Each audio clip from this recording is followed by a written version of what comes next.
કોસંબા ખાતે goldy solar કંપનીમાં કર્મચારીઓની હડતાલ અને તેમની માંગોના મુદ્દે આપ ધારાસભ્ય ચૈતર વસાવાએ મેનેજમેન્ટ સાથે મુલાકાત લીધી। આપ ધારાસભ્ય ચૈતર વસાવાની મેનેજમેન્ટ સાથે મુલાકાત બાદ મેનેજમેન્ટે મોટાભાગની માંગો માની અને બાકીની 2 માંગો મુદ્દે ઝડપથી યોગ્ય નિરાકરણ આવે તેવા પ્રયાસ જારી। કર્મચારીઓને ઓછા પગાર મળે છે, ટ્રાન્સપોર્ટેશન અને કેન્ટીનમાં વધારે પૈસા કપાય છે, પીએફ કપાય છે, તેની સામે કંપની પણ પીએફ જમા કરે, બોનસ આપે, મેડિકલ લાભ મળે, આવી તમામ કર્મચારીઓની માંગ મુદ્દે ચર્ચા થઈ। કંપનીના મેનેજમેન્ટે એક પછી એક સમસ્યાઓનું નિરાકરણ લાવવા માટે તૈયારી બતાવી। 7 થી 8 માંગો સ્વીકારી પીએફ અને પગાર વધારવાની માંગો મુદ્દે નિરાકરણ લાવવાના પ્રયાસ ચાલુ છે। Diu mirror news. અધિકારીઓ છે હમણાં ગેટ પર આવ્યા, પોલીસ અધિકારીઓની ઉપસ્થિતિમાં અમારી સાથે બધી મુદ્દાઓની અમે વિગતવાર ચર્ચા કરી છે, પણ એમણે આગ્રહ રાખ્યો છે કે તમે એમ્પ્લોયમાંથી 2 લોકો અને આગેવાનો 8 લોકો અમારી સાથે આવો। આપણે નીતિ વિષયક બાબતો છે, ટેકનિકલ બાબતો છે, એટલે થોડું બેસીને વ્યવસ્થિત ચર્ચા કરીએ।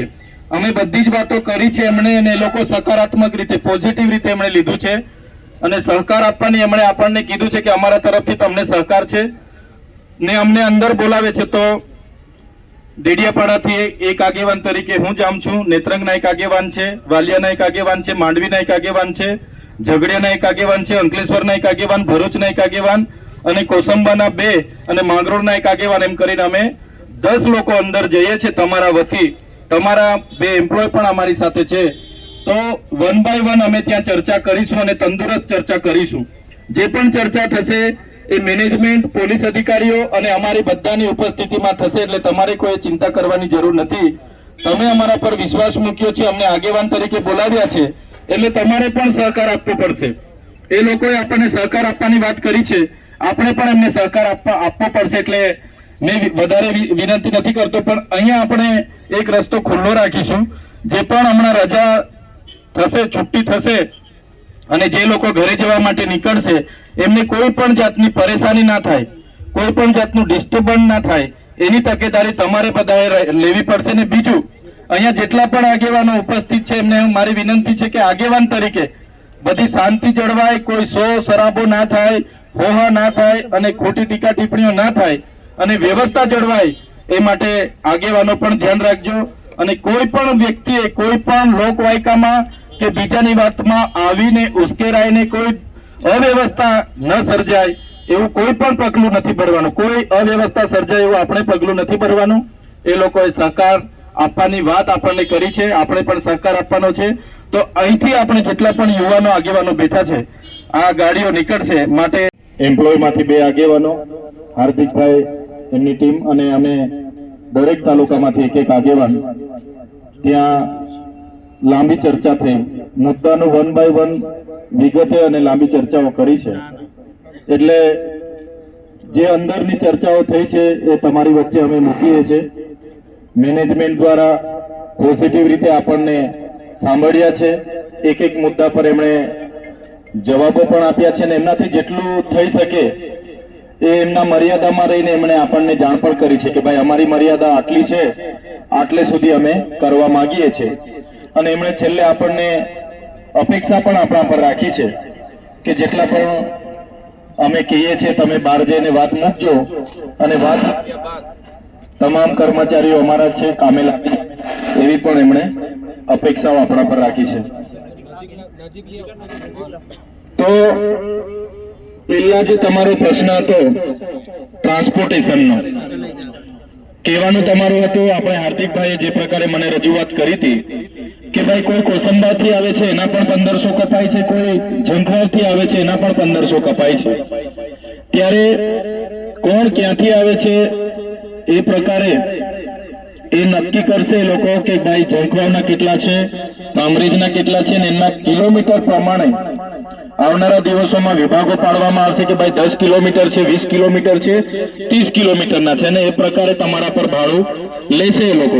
ને ભાડાની સિસ્ટમ તો તમને ખબર છે, 60% કંપની આપે છે અને 40% તમારા સેલેરીમાંથી કપાય છે. ત્યારે એમણે કીધું, અમે કીધું કે ભાઈ સેલેરીમાં ભાડું કપાય, બધું કપાતા એમના હાથમાં કંઈ આવતું નથી. ત્યારે એમણે અમારા બધાની રજૂઆત અને અમારા બધાના આગ્રહને માન રાખીને ભાડામાં 10%ની તમને રાહત આપી છે.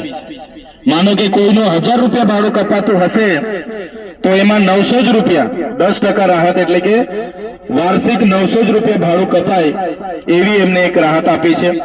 બીજી તમારી રજૂઆત કેન્ટીનને લઈને હતી કે ભાઈ કેન્ટીનમાં અમે જઈએ એટલે અડધો કલાકનો જ અમને સમય આપે છે. તો એમની સાથે ડિસ્કસ કરતા અડધા કલાક જે 30 મિનિટ થાય છે એના કરતા એમણે 10 મિનિટ આપણને વધારે આપી છે કે ભાઈ તમે 40 મિનિટ કેન્ટીનમાં આવી અને તમે શાંતિથી જમી શકો છો. એમાં જ કેન્ટીનની તમારી બીજી રજૂઆત હતી કે ભાઈ પાવભાજી છે, આ છે, તે છે, ચીલા ચાલુ વસ્તુ અમને પીરસવામાં આવે છે, મેનુ પ્રમાણે અમને મળતું નથી. ત્યારે એમને અમે સ્પષ્ટ કહી દીધું છે અને એમના કોન્ટ્રાક્ટરને પણ એ લોકો કહી દેશે કે તમને દાળ, ભાત, શાક, રોટલી અને પાપડ કચુંબર મળે એની માટે પણ અમે રજૂઆત કરી છે અને એ લોકોએ માન્ય રાખી છે કે જે હમણાં નવી કેન્ટીન ચાલુ થવાની છે તેમાં તમને એક ટાઈમ દાળ, ભાત, શાક, રોટલી, પાપડ અને કચુંબર મળશે. અને એમાં પણ આપણે કીધું કે ભાઈ થોડું મોંઘું પડે છે, થોડું રાહત કરો તમે. એમને કેન્ટીનના પૈસા કપાવવાથી બીજું કંઈ વધતું નથી, તો કેન્ટીનના પૈસામાં પણ તમને 10% રાહત આપવાની એમણે કીધી છે. માનો કે તમને મંથલી તમારા કેન્ટીનના પૈસા થાય છે 1000 રૂપિયા, તો એમાં પણ 10% રાહત એટલે કે 900 જ રૂપિયા. તો એક દાખલો આપું છું, કદાચ તમારા 600 કપાતા 700, મને કોઈ આઈડિયા નથી, પણ એમાં 10%ની કંપનીએ રાહત આપવાની વાત કરી છે. એમાં પણ કંપનીએ કીધું કે અમે 60-40ના રેશિયા પ્રમાણે 60% કંપની ચૂકવશે અને 40% લેબર ચૂકવશે. એટલે ટ્રાન્સપોર્ટેશનમાં 10% અને કેન્ટીનમાં 10% એટલે 20% આપણને બંને જગ્યાએ 10-10%ની રાહત એમણે આપી છે. બીજી તમારી પગારની બાબતો હતી, તો પગારની બાબતોમાં ઝીણી બહુ જ લાંબી અમે ચર્ચા કરી છે. જે મહત્વની બાબતો છે એની જ વાત હું તમને કરું છું, બીજી વાતો તમારા માણસ કરશે. તો પગારની બાબતોમાં અમે ઝીણી બધી જ ચર્ચાઓ કરી. તો એમાં જે વિભાગો છે કે ભાઈ કુશળ શ્રમિક, અર્ધ કુશળ શ્રમિક અને બિન કુશળ શ્રમિક અને ગવર્મેન્ટના જે પણ ધારાધોરણો બધું છે, ઇન્ક્રીમેન્ટ છે, બધી જ બાબતો અમે ચર્ચા કરી. તો એમણે અમને સ્પષ્ટ કીધું છે કે હમણાં જે પણ લોકો મહિનાના 26 દિવસ ભરશે એ લોકોને અમે હાલમાં 17,500 હાલમાં મળશે અને 1100 રૂપિયા ઇન્ક્રીમેન્ટ મળશે. પગાર વધારાની બાબતો હતી ને, ઘણા લોકોની રજૂઆત હતી કે ભાઈ અમને આજે પણ 13,500 મળે છે, 15,500 મળે છે કે 15,208 રૂપિયા મળે છે, એ બધી રજૂઆતો હતી. તો એ બાબતે આપણને જે અંદર ચર્ચા કરી એમણે આપણને એવું કીધું 26 દિવસ જો આપણા એમ્પ્લોય ભરે છે તો એમનો પગાર સ્લીપ એમની 17,500ની બનશે અને 1100 રૂપિયા એમને દર મહિનાનું ઇન્ક્રીમેન્ટ મળશે. બીજું એમણે કીધું કે મહિનામાં 1.5 દિવસ CL મળશે, 1.5 દિવસ. 20 દિવસમાં 1 દિવસની એમાં કોઈ પગાર કપાય ના. 20 દિવસમાં તમે 1 દિવસની રજા મૂકી શકો છો અને 26 દિવસમાં 1.5 દિવસ તમે રજા મૂકશો તો પણ તમને એનો પગાર મળીને તમારું થઈ જશે. બીજું એમણે કીધું કે જે ઓવરટાઈમ તમે કરો છો, કેટલાકને રવિવારે આવો છો અને ઓવરટાઈમ તમારો જે થાય છે, વધારાની ઓટી થાય છે, તો એ ઓટીના ડબલ ગણીને એમને તમને ચૂકવણા થશે. પણ એ ઓટી કરો એટલે તમારે ચાલુ દિવસે રજા પાડવાની થતી નથી. જો તમે ચાલુ દિવસે પછી રજા પાડશો તો ઓટી તમારા 26 દિવસના સિલેબસમાં ગણાઈ જશે. એવું એમણે આપણને જાણ હમણાં કરી છે. એ જ પ્રકારે બોનસમાં એમને બોનસની આપણી વાત હતી કે ભાઈ બોનસ અમને 8.33% જે અમારા ધારાધોરણ છે એ પ્રમાણે મળવું જોઈએ. તો એમણે આપણને એવું કીધું છે કે બોનસ અમારે હમણાં સુધી તો અમે મંથલીના પગારમાં એડ કરતા હતા, પણ તમે નક્કી કરો અમારે મંથલીના પગારમાં એડ કરવા છે કે તમને દિવાળી પર એક સાથે બોનસ આપવાનું છે, એ એમણે અમને પૂછેલું છે. તો તમે હાર્દિકભાઈને જણાવશો કે ભાઈ આપણે મહિને મહિને એડ થાય છે એમ જ રાખો તો એમ જ રહેશે, અને તમારે જો વર્ષે એક જ વાર બોનસ લેવાનો હશે દિવાળી પર તો એ બોનસ તમને એક જ વાર દિવાળી પર જે પણ મળવાનું પાત્ર થશે 8.33% રૂપે એ તમને મળશે. ત્રીજો પગાર કાયદાઓ બન્યા છે, એમના વેતન માટેના કાયદાઓ બન્યા છે, ઓવર ટાઈમ માટેના કાયદાઓ બન્યા છે, બોનસ માટેના કાયદાઓ બન્યા છે, પ્રોવિઝન ફંડ માટેના કાયદાઓ બન્યા છે, અને વીમા પોલિસી માટેના કાયદાઓ બન્યા છે, અને લઘુત્તમ વેતન ધારાના કાયદાઓ બન્યા છે. ત્યારે તમારી માંગણીઓ મેં જોઈ, તમારી માંગણીઓ વ્યાજબી છે, અને જે પ્રકારે આજે જે ગોલ્ડી સોલરમાં તમે કામ કરો છો અને તમારી સાથે જે અસમાનતાનો ભેદભાવ થાય છે, અસમાનતા થાય છે, ત્યારે એની રજૂઆત કરવા માટે આપણે આવ્યા છે. એટલે રજૂઆત કરવા માટે આપણે બધા જઈશું, ગેટ પર જઈશું, એમના જે મેનેજમેન્ટ છે એ મેનેજમેન્ટને બોલાવીશું, અને બધા સાથે રહીને તમારી જે માંગણીઓ છે તમે બધા શાંતિથી સાંભળજો. અમે વન બાય વન બધી જ ચર્ચા કરીશું.